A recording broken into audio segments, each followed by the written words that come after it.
Olá pessoal, tudo bem? Nesta aula vamos ver como que a empresa matematicamente faz para maximizar os seus lucros. Primeiro vejamos algumas considerações. Olha só, como que funciona essa ideia de maximização e equilíbrio?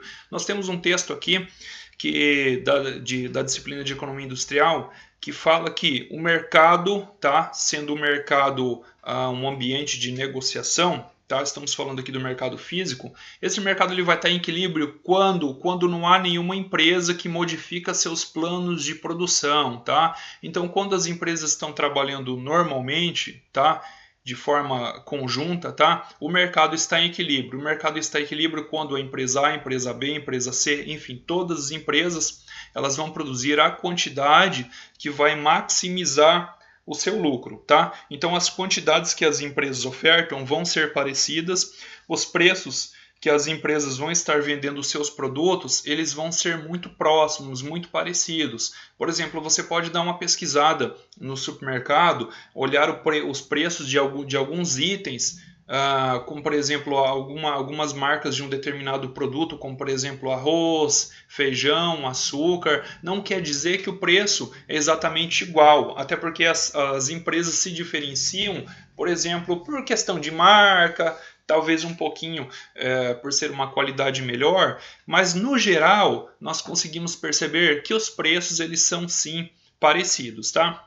Então, como que se faz para determinar o equilíbrio de mercado? É necessário derivar a curva de demanda e oferta de mercado. Gente, derivar significa variar, significa, olha, nós estamos verificando quanto que a oferta ela está variando, ela está mudando ao longo do tempo e também quanto a demanda, que é a procura por bens e serviços nesse mercado, está mudando ao longo do tempo, tá? Então, nós concluímos o quê? O que podemos observar? Que a curva de demanda de toda e qualquer empresa ela é horizontal. Por quê? Porque não importa se ela tiver uma unidade para oferecer, 2, 3, 4 mil unidades, tá? Ela sozinha ela não tem poder para exercer influência no preço de mercado. Ela não vai conseguir nem baixar nem aumentar o preço mudando a sua oferta. Então significa que toda a quantidade que ela ofertar, o mercado vai absorver. Se ela pedir preços maiores acima do preço de mercado, ela não vai conseguir vender, ou talvez venda algumas poucas unidades de forma que inviabilize o seu negócio. Se ela vender muito abaixo do preço de mercado, ela também vai conseguir vender tudo, mas também mesmo assim inviabiliza o negócio dela porque vai cair muito a margem de retorno, cai o faturamento, então não é legal fazer isso, fugir do preço de mercado. Geralmente uma empresa ela precisa aí trabalhar bem a questão do marketing, da qualidade do seu produto, assim ela consegue pedir pelo seu produto o preço de mercado e cuidar muito bem a questão quanto aos seus custos fixos, custos variáveis, custo de oportunidade, colocar tudo na ponta da caneta para verificar qual é o nível de produção dessa empresa que vai fazer com que ela tenha o lucro máximo, que vai maximizar os lucros dessa empresa, tá certo? Então, olha só, no curto prazo, nós temos que pelo menos um fator de produção é fixo. Vou citar um exemplo aqui. O que é fator de produção? Fator de produção é tudo aquilo que é necessário para que você consiga, para que uma empresa consiga produzir alguma coisa para vender. Seja essa coisa um produto, um serviço ou mesmo uma mercadoria, um bem, um produto, tá certo? Então olha só, no curto prazo, ao menos um fator de produção é fixo. Digamos que um fator de produção entra em termos de custo. Digamos que essa empresa ela precisa pagar o aluguel do local, do galpão ali, do pavilhão onde essa empresa está instalada.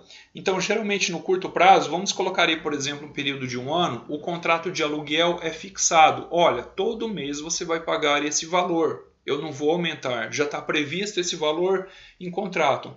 Então, por isso que dizemos que no curto prazo, pelo menos um fator de produção é fixo.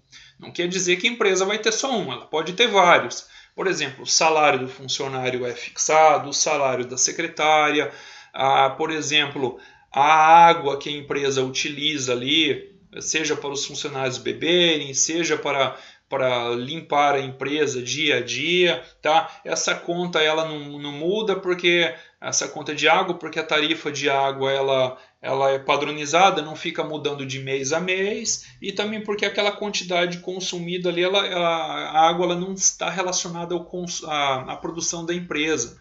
Tá? A empresa utiliza a água somente aí para a limpeza, os cuidados com a higiene da empresa e para os funcionários beberem, e por isso que nesse caso a gente considera, puxa, a conta de água então ela também é fixa, tá? E por aí vai. Então tem alguns fatores que são fixos e tem outros que são variáveis. Os fatores variáveis, vamos falar no próximo vídeo sobre custos fixos e custos variáveis. Os fatores variáveis são aqueles que variam conforme a produção ela varia, tá? E essa lei garante que existe um nível de produto além do qual a função de produção opera sobre o impacto de retornos decrescentes dos fatores variáveis. E isso a gente vai ver em uma próxima aula, tá? Com um exemplo que eu fiz em uma planilha, que acontece o seguinte: no início de operação da planta industrial, a empresa ela trabalha com determinado nível de custo. À medida que ela vai aumentando a sua produção, tá? Esses custos por unidade produzida, eles tendem a cair. Por exemplo, você vai produzir uma unidade de um determinado produto e o custo variável que você vai ter é de exatamente R$1. É possível que na segunda unidade você não tenha um custo total de R$2, ou seja, o custo da primeira unidade mais o custo da sua unidade sendo igual ao custo da primeira unidade também de R$1. Pode ser que você tenha um custo inferior e geralmente acontece isso. Por quê? Produtividade marginal do capital, também produtividade marginal do trabalho, tá? Então os custos de produção, os custos variáveis, eles crescem à medida que a produção cresce, mas eles crescem de maneira desproporcional, tá? A gente chama isso de crescimento com taxas decrescentes, tá? Os custos vão crescendo, mas não na mesma proporção que a quantidade produzida está crescendo. Isso é muito bom. Por quê? Porque você está conseguindo na sua empresa aumentar a quantidade produzida, mas os custos estão diminuindo. Isso significa que os seus lucros estão aumentando. Tá? E você vai trabalhar até onde? Até o ponto que esse custo de produção ele seja mínimo, tá? E aí depois a gente vai ver de forma mais detalhada como que funciona o custo marginal, que é isso que a gente tem que verificar. A empresa vai maximizar o seu lucro quando o custo marginal for exatamente igual ao preço de mercado, que é a receita marginal, tá? E parar nesse custo mínimo. A partir daí vai chegar um momento em que os fatores de produção eles começam a deixar de ser eficientes, tá? As máquinas vão gastar mais energia, mais combustível, o funcionário vai estar ali meio à toa, você não consegue extrair o 100%, né, da capacidade produtiva dele, e aí a empresa começa a operar na zona de prejuízo econômico, né, o lucro vai diminuindo, tá? Então, olha só, como que nós temos aqui em termos matemáticos? Nós temos que a função de produção é igual a y, esse y vai representar na empresa a quantidade produzida, tá? É igual a f, esse f significa função de produção, e aqui nós temos x1 e temos k. Esse x1 vai representar a quantidade do fator de produção 1. Tá? Aqui está de forma simplificada. Nós poderíamos ter x2, x3, xn, quantos fatores de produção necessários para produzir o bem da empresa que estamos aqui verificando. E nós temos esse k aqui, ele é um fator de produção fixo. Tá? É aquele fator de produção que ele não vai variar. Você precisa, como eu citei no exemplo anterior, para produzir, uma empresa ela vai precisar estar instalada em algum lugar. Um imóvel, por exemplo, não tem como. Tá? E ali você tem um fator fixo, você tem um custo fixo, ele não está variando conforme a produção, tá? Mas é preciso ser considerado. Isso aqui poderia representar, por exemplo, o aluguel que essa empresa está pagando. Tá? E aí nós temos que colocar o preço dos fatores de produção. O W1 poderia representar o preço do fator de produção 1, esse fator de produção ele pode ser uma máquina, ele pode ser um funcionário e por aí vai. Aí nós colocamos o preço do fator de produção fixo, porque ele vai ter um custo para a empresa também, tá? E aí o P vai ser o preço de mercado. E aí temos aqui também, olha só, calculando aí a receita média. A receita, ela é o quê? é o faturamento da empresa, ou seja, é a quantidade que a empresa produziu em um determinado período de tempo multiplicada pelo valor de venda ou pelo preço do produto que essa empresa está produzindo e vendendo, tá? Então, para calcular a receita média é muito simples. Pegamos a receita total e dividimos pela quantidade produzida naquele período de tempo. Simples assim. Ou seja, em média, quanto estamos tendo de receita por cada unidade produzida. Essa é a interpretação. A receita marginal é dizer como que a receita total está variando quando a produção está variando. Para efeitos didáticos, para efeitos também de cálculo de maximização de lucro, costumamos variar, certo? De unidade por unidade, variar a produção. Então, por exemplo, a receita da segunda unidade foi de 3 e a da primeira unidade foi de 2. Então, qual que foi a variação? 3 menos 2 igual a R$1, só para citar um exemplo, tá?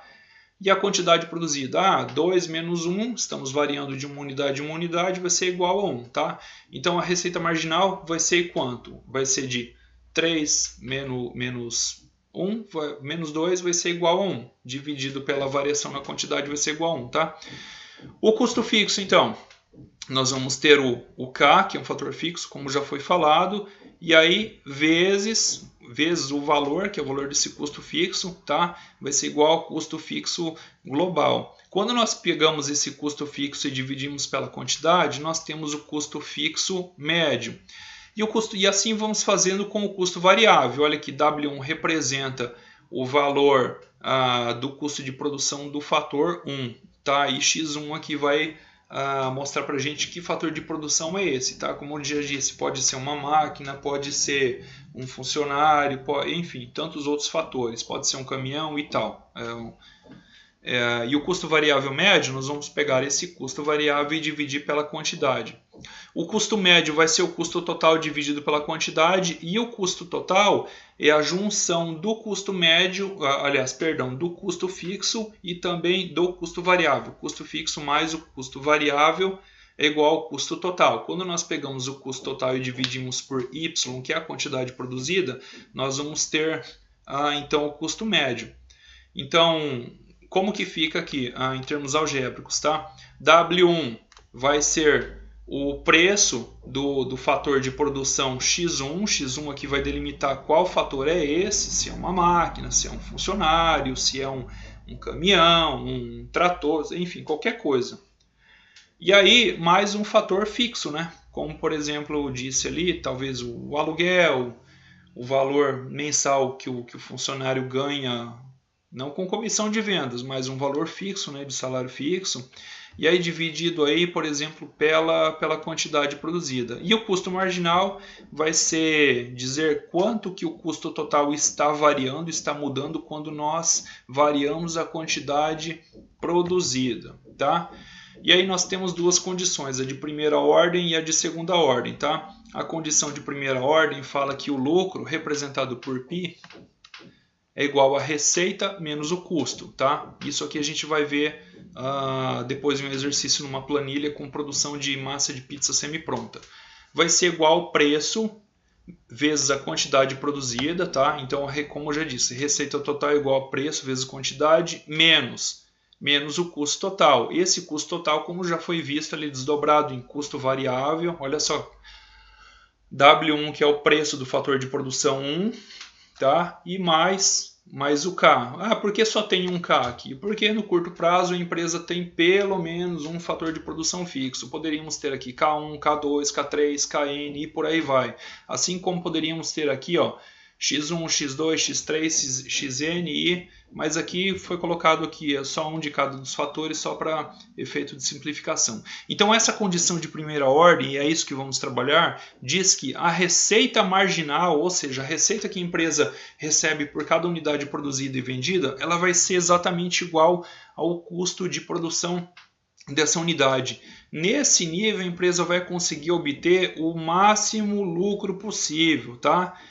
E, como já foi falado, o preço é independente da quantidade da empresa. A empresa, não adianta ela querer ofertar uma pouca quantidade, uma quantidade absurda, ela não vai conseguir exercer influência sobre o preço de mercado, tá?